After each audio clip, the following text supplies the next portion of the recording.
When Jurassic World Evolution 3 was first announced, we knew nothing about it yet, but we had high hopes for a second sequel. And I made a video in which I ranked the top 20 most important upgrades for Jurassic World Evolution 3. Well, now it's almost exactly a year later, and of those 20 improvements are already confirmed. And I'll reveal at the end of this video what the exact score is. But it's impressive. And that's my bonus reason why I'm hyped for Jurassic World Evolution 3. Frontier listens. That top 20 wasn't just my personal wish list, it were some of the biggest wants the community as a whole had for the second sequel. It's just very clear Frontier uses feedback from the player base to inform the development of the new game, and I can personally vouch for this absolutely being the case. They even write about this in a behind-the-scenes article they released on the website while I'm making this video. That's something that gets me excited for the game on day one, but also something that gets me excited for the whole lifespan of the game. Because Jurassic World Evolution 1 and especially Jurassic World Evolution 2 got incredible free updates along the way that were clearly in response to fan requests. For this reason, I will always advocate that we need to keep sharing our feedback with Frontier. Our ideas, our wishes, and if we have them, our concerns. I will certainly do so, and a collective, exasperated sigh just echoed through the Frontier offices. But at the bottom line, I'm hyped, and this is my list of 30 reasons why. And you can consider this video a bit of a news recap as well if you haven't been keeping your finger on the pulse since the announcement trailer dropped in June. Of course, if you want to stay up to date on all the exciting reveals for Jurassic World Evolution 3, subscribe to the channel. This list is in no particular order, but I'm starting with the recent reveal that inspired me to make this video to begin with: the customizable path colors. This feature was just announced for Planet Coaster 2, but they also snuck it into the website for Jurassic World Evolution 3. Being able to select whatever path color you want is gonna be an underrated superpower when it comes to building separate themed areas within a park and making whole parks feel different from one another. Better terrain tools. This is honestly the feature I'm most excited about. You can see the huge effect it has on park building looking at the parks Frontier has been showcasing. Differences in elevation make a park look so much better, and these new tools take it to epic levels. Raise and lower terrain with steep cliffs, and make perfect ramps with just a few clicks. Those are game changers.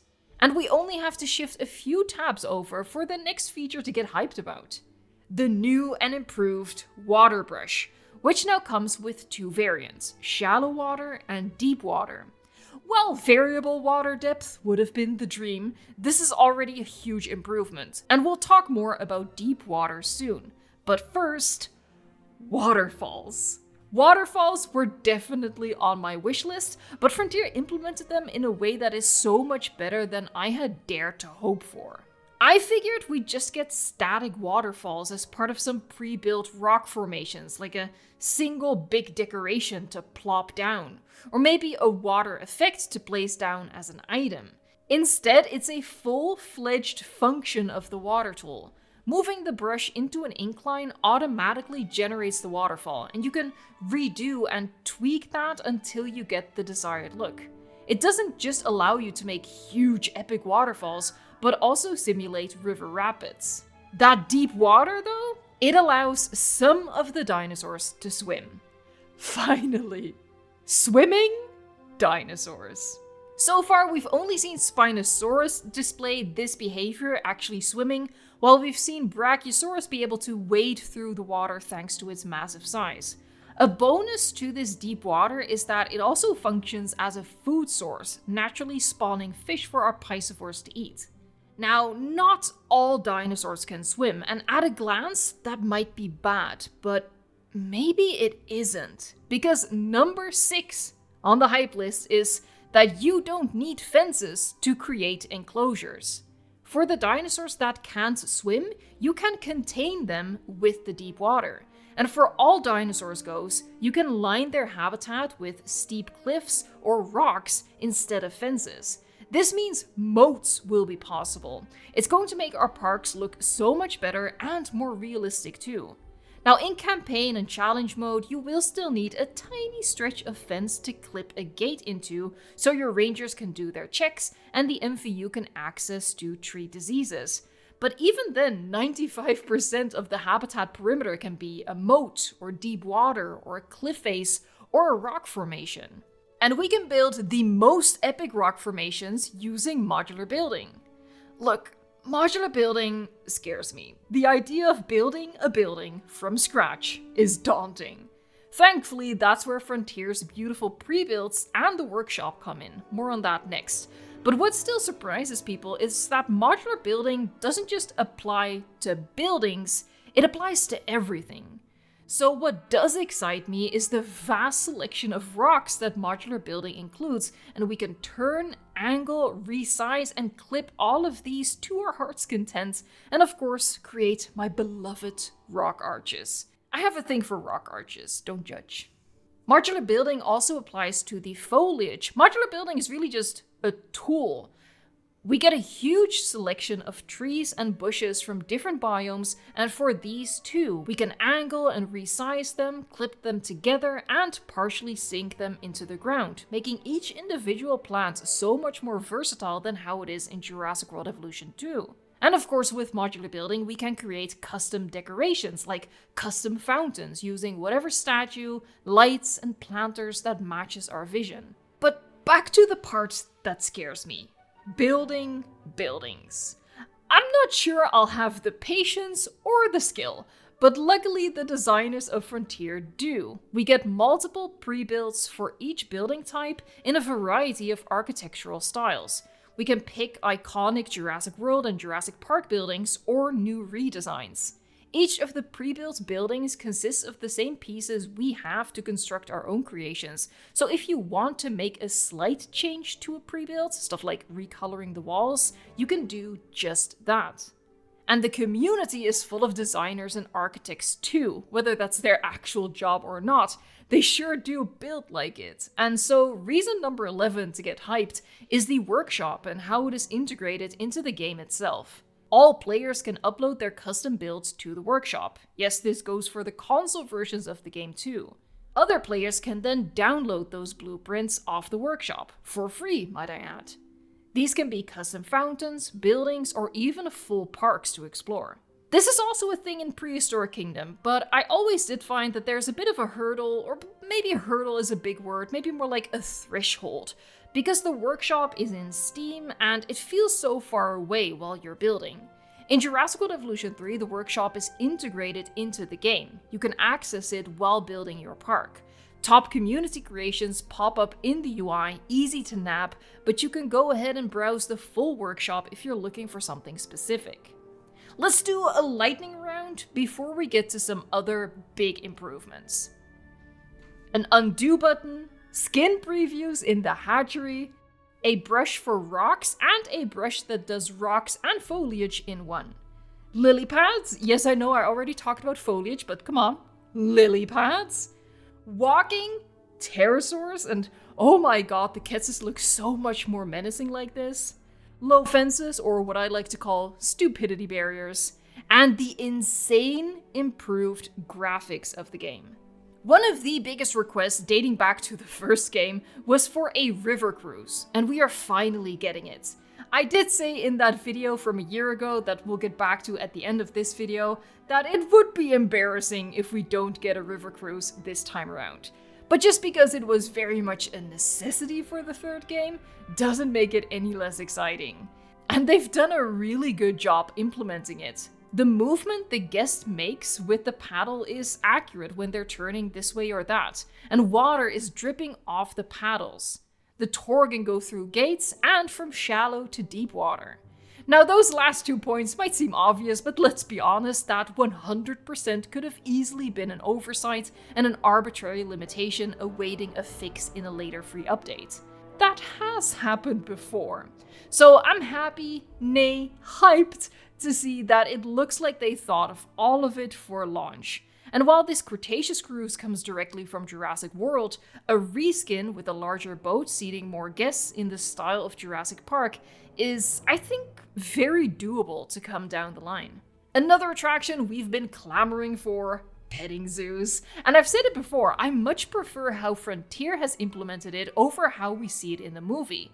The petting zoo in the game is much more ethical, with it snapping onto the enclosure of the animal, allowing the baby dinosaurs to move in and out of the attraction at their own free will and not get separated from their parents and their herd. Reason 21 why I'm hyped is the balloon tour. Obviously inspired by the balloon tour from Jurassic Park Operation Genesis. It's another clear example of Frontier listening to the community, because I don't think this is something they would have implemented if not for all the Reddit and forum posts asking for it, because people are so nostalgic for J-Pog. And I gotta say, I think it adds a lot of whimsy to a park to see a balloon floating around. Placing the tracks is even easier than placing a normal tour track for vehicles, because you can go through buildings and fences and whatever, it doesn't matter, because of course the balloon is up in the air. Apparently Frontier has confirmed the balloon can even go over the monorail track. I did not personally see them say that, but that has been reported back to me by viewers of the channel. The shrinking of the roster is not the source of any hype for anyone, and I have my concerns about the balance of the base roster. Not the size, but the balance, the makeup of it.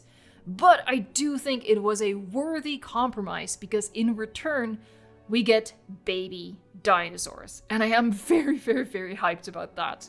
The cuteness of the babies does play a factor here, and when Jurassic World Evolution 3 launches, I will do a full video looking at and ranking all the babies. It's gonna be cutthroat. Who is the cutest baby? In reality, it's gonna be mostly me slowly losing my mind. But babies bring more value than just being adorable to look at. I think it makes the dinosaurs overall much more realistic, feel more alive, and it's even easier to get attached to them. Then on top of that, we have the new management level it introduces, and I'm a sandbox player, the management aspect of the game doesn't interest me all that much.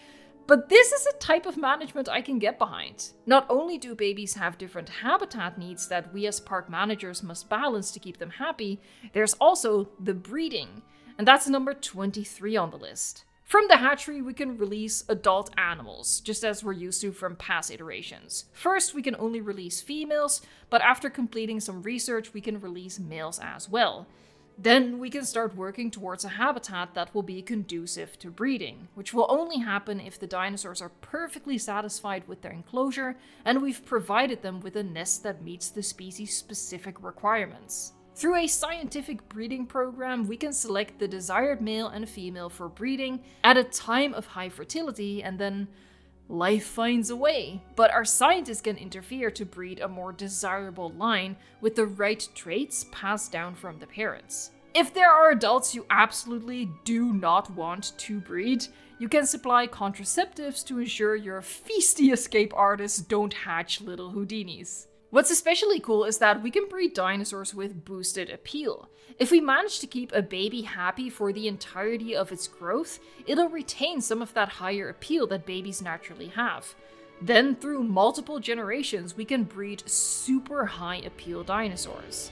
Another thing babies add to the game is new behaviors. All of the babies have social interactions with other babies of the same species and adults of the same species. And we've already seen some stellar animations that give a lot of personality to the adults and the offspring. Number 25, sexual dimorphism. Now, for most species, sexual dimorphism is subtle, and so far that's actually what I prefer. The species where I'd say it's the most prominent, that being the trike and the edmato so far, I actually don't like as much. I think it's too exaggerated, too comical. But I like the other instances we've seen, and my favorite is the Ceratosaurus, mostly because in my opinion they've done something really nice with the skin on top of these subtle tweaks to the model. The biomes and locations we've seen are all gorgeous. Most are returning biomes from Jurassic World Evolution 2, but thanks to the graphics and the better terrain tools, they look even better than what we're used to. The Japanese biome with cherry blossoms is new, albeit only subtly different, but already shaping up to be my favorite biome in the game. While this video has been all official, confirmed facts for the game, I do want to toss just one theory in here, and that's a theory by Paleo Pizza, that this island right here is not a pre-built island, but instead a custom island built on an ocean square map. If that is true, if we get a square map that is just ocean, just water, and we can create our own map shapes within that, well then that will be my favorite place to build. Making our own islands is already what I mostly use the square maps for, but having it be fully surrounded by ocean, making it a real island, would be just chef's kiss, and I really hope this theory will be proven true. So, I mostly just build creative parks in Sandbox. But I am really hyped for the campaign of Jurassic World Evolution 3, which is more in style of the campaign of Jurassic World Evolution 1, with us being able to move back and forth between locations, rather than a fully linear and frankly limited experience that Jurassic World Evolution 2 provided. I love that we are once more balancing reputation with different factions, and what I especially like about what we know of the campaign so far is that we will be building both parks and facilities. Different locations will have different goals. In Jurassic World Evolution 1, all we did in the campaign was build commercial parks. And then in Jurassic World Evolution 2, all we did was build facilities for DFW. Jurassic World Evolution 3 is going to have a mix of both, and that's going to make the campaign a whole lot more varied and interesting, I think. Not to mention the story that has been teased with a rival group trying to undermine our efforts. Number 28 is a small one, but I do really love the addition of security cameras, and not just from a management perspective, because, with the security cameras, we'll be able to automate our ACU response when a dinosaur breaks out, but also from a video making perspective. I think it'll be fun to capture footage from the perspective of the security camera. Second to last, the marketplace. If you've seen my playthrough of the Malta campaign for Jurassic World Evolution 2, you know I was not a fan. I rage quit at one point. But the dinosaur exchange I did really like. So I was so happy to see that return under a new name. It seems to work basically the same, but I'm fine with that. I think it's a really fun approach to populating a park. And finally, seeing the designs of the new dinosaurs gets me really hyped for more new dinosaurs we could see in the future. Again, I've expressed my concerns about the base game roster at launch being possibly quite lacking in new dinosaurs. We only have 3 so far in the base game and then 2 more in the deluxe edition. But of course, Jurassic World Evolution 3 surely has a battery of DLC coming down the line, and I welcome that with open arms if it means getting more beautifully designed dinosaurs like this. Okay, now we gotta circle back to what I said at the start. I made a video a year ago when we knew nothing about the game with a list of over 100 upgrades that would make the game perfect. And then at the end of that video, I ranked the top 20 of those upgrades. Well, let's see how many they've implemented. An undo key, skin previews in the hatchery, walking animations for pterosaurs so the kids can stop looking so sad, more path colors, because of course. An underwater foliage brush, waterfalls as dramatic backdrops to exhibits, baby dinosaurs, semi-aquatics, a boat tour. All decorations recolorable, better optimization. No terrain constraints, a no-brainer. More building sets like Asian themed or contemporary.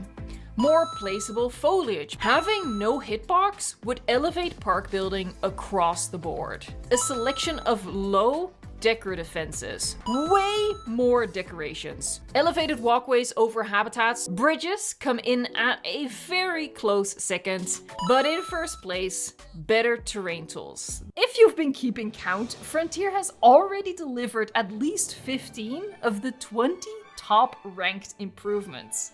And that's already impressive, but it possibly gets even better than that. An underwater foliage brush seems unlikely with what we've seen so far, but it's not ruled out yet either. All decorations recolorable? Well, while not all of them, I think, with how modular building works, I think the vast majority will be recolorable. We see that in other modular building games by Frontier, like Planet Zoo and Planet Coaster. So honestly, I'd consider that a check. Better optimization remains to be seen, but with older consoles no longer being included, there's nothing holding them back, and modular building would require better optimization to perform with all those pieces. So I think this will be a check they'll earn, but unconfirmed for now. And finally, bridges and elevated walkways, well, semi-check? Technically, we can build them. We can build anything with modular building. Whether they will be functional remains to be seen, and I have my doubts about that. But at least visually, we can add bridges and walkways. Of course, this top 20 was part of a list of over 100 upgrades, so you want to know how many did they get in total? Well, 44 are 100% confirmed for Jurassic World Evolution 3, and another 13 more are semi-implemented. So, for example, a point on the list was variable water depth, but what we get is shallow water and deep water. The list had swimming dinosaurs, and we do get swimming dinosaurs, but with a limited number of species.